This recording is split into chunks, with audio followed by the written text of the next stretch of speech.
We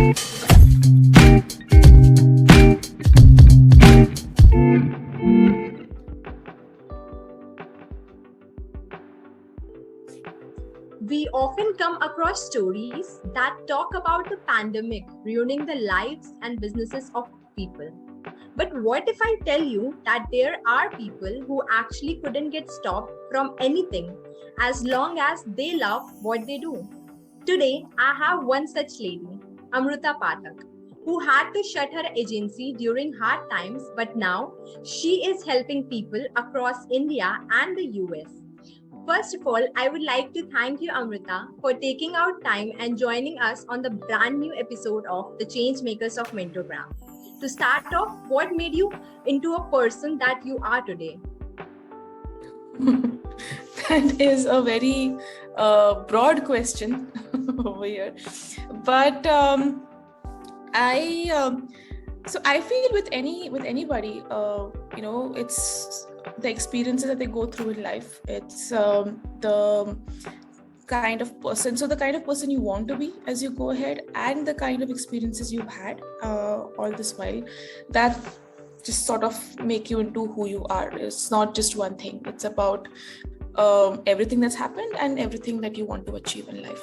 So yes, I would say the experience that I've had working in advertising, the experience that I've had running my own business, the experience that I've had working across countries, and where I want to reach in life, what my goals are in life. So all of that, I think, together makes me the person that I am today. Okay, so let's take you back to time and start off with where you started. You started off as a copy and content strategist, right? So Right. What made you start your own marketing agency? So basically, I was a writer and I enjoyed that a lot, being a writer and working on that aspect of my the clients, the work that they're doing, the projects. But somewhere I felt that that if I was in charge, or I was able to handle more of what the clients wanted, because a lot of times people tend to go with what they think they should. If people are on Instagram, that is where I should be on Instagram. If somebody is doing social media, that is what I should be doing. If somebody is doing events, I should be doing events. If somebody is doing TV, I should be doing TV or print or whatever. But is it actually helpful for me as a brand? Is it helpful for me as a business?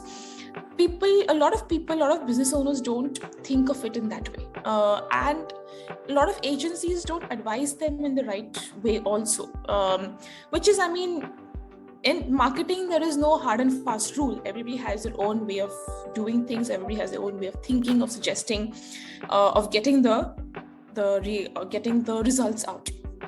So at that point, while I enjoyed my work, a lot of things that we worked on, or that I suggested, or things at that point, they didn't seem to be the right thing for the client.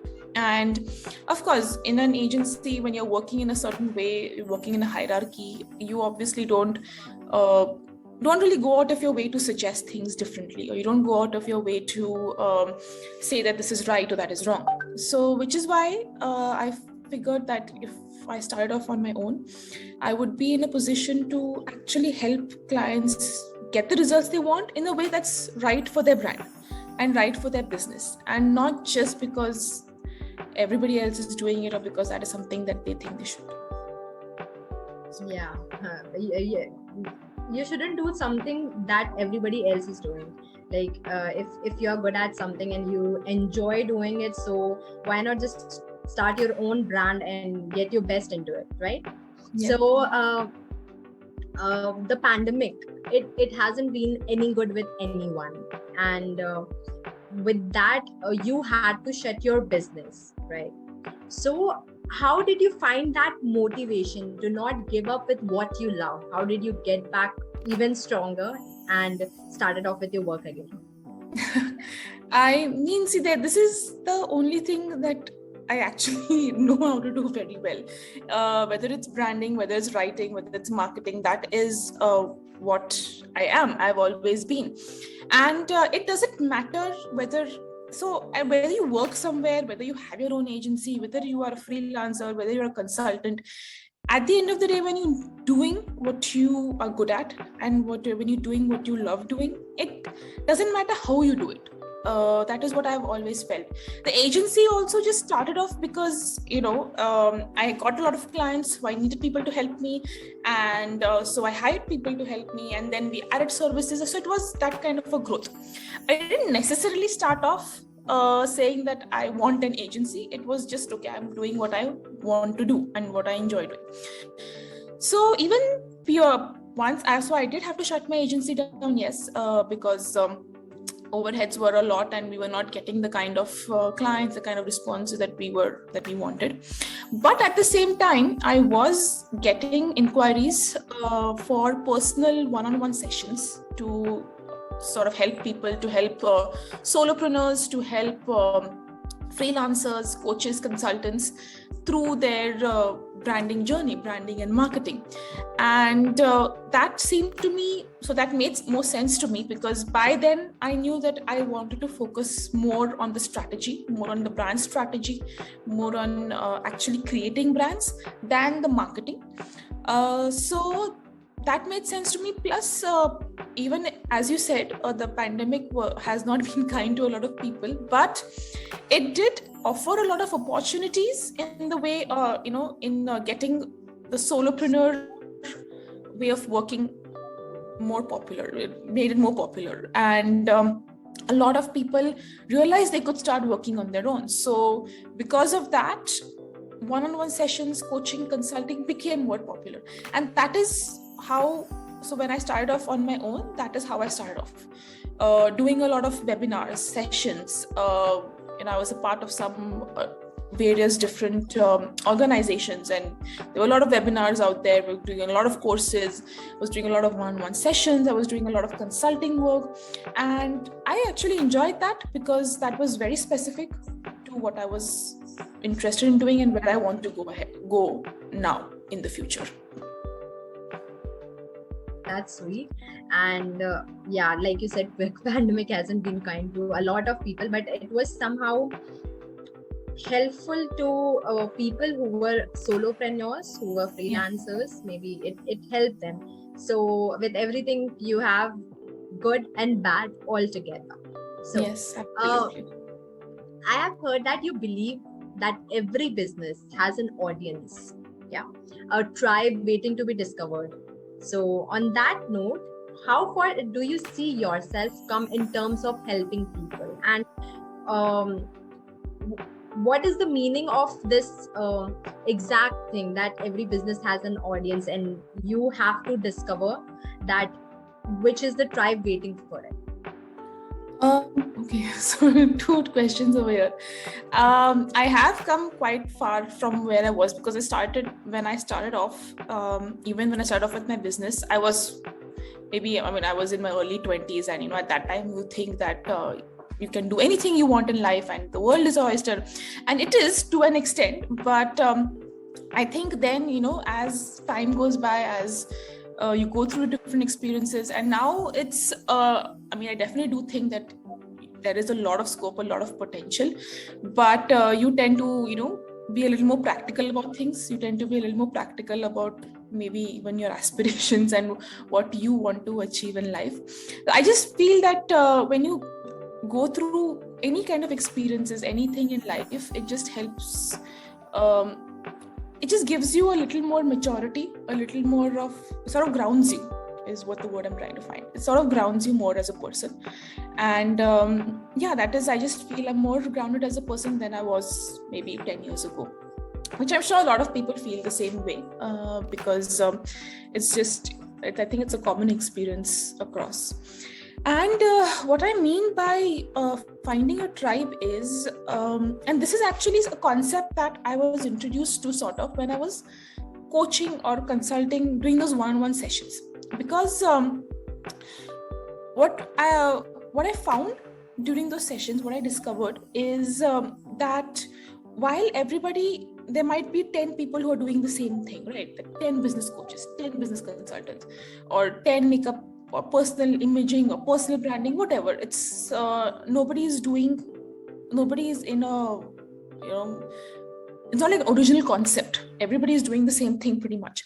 But when you distinguish yourself by saying that I am a personal branding coach for maybe single mothers or single women who are professionals, for instance, or if you say that I am a business consultant for small and medium enterprise, or I'm a business consultant or a coach for the CXOs of corporates. If you can be that specific, and if you are that specific, that really helps you connect with an audience that maybe has been neglected earlier. So, for instance, one of the people I was coaching, she was an image consultant, and she wanted to work with women across, all women. That was who she was targeting. But what she wanted to do was focus on single mothers specifically. Because she herself was a single mother, she had that confidence and she had that knowledge of what it feels like being alone in the sense dealing with all of this on your own, dealing with a professional life, dealing with a personal life, trying to do it all together. The kind of image you have of yourself is different from maybe somebody else, and maybe a single mother might need more help in getting to the image that she wants to have, if that makes sense. So she wanted to really focus, but she was afraid of doing it because she thought that, I'll be losing out in business, I will be alienating my people, all my customers. But after the sessions that we had, where I helped her, so basically told her, that you should do it. I helped her refine the message. I helped her redo the way she had written the website, the way she was communicating, the way she was writing. I had to redo all of that. And after that, she actually got more business because the women who were single mothers who thought that nobody can understand, right? It's difficult to understand if you yourself are not in that position. However much you say, it's difficult to understand that. But they were able to connect to her. And they, at that point, those who were not going for a coach or consultant before, they took that step of approaching her, of saying, yes, I need help, because they were able to connect with her. So that is what I mean. It's just because you are doing something that others are doing, that 10 other people are doing, it doesn't mean you have to approach or you have to target the same audience. There is a specific audience that's waiting for you, that you can connect with, that maybe has been neglected so far, or nobody has really understood what their needs and requirements are. And if you, because of your personal experience, because of your story, because of the kind of person you are, if you can connect with them, then you found your tribe. You found the people who will love you, who will follow you, who will connect with you, regardless of anything else. Wow, that was a long answer. Yeah. So, but you defined it well, because of course there are a lot of people, a lot of tribes, a lot of groups, but not everybody is meant for you. Not everybody is going to be your customer, or not everybody is going to understand you, right? But like you said, there were single mothers who actually found a company of people who were able to understand them. That is what we feel is something that we should let our audience know, something that somebody is there for someone who will understand them, even if it's in terms of businesses, organizations, or whatever we can.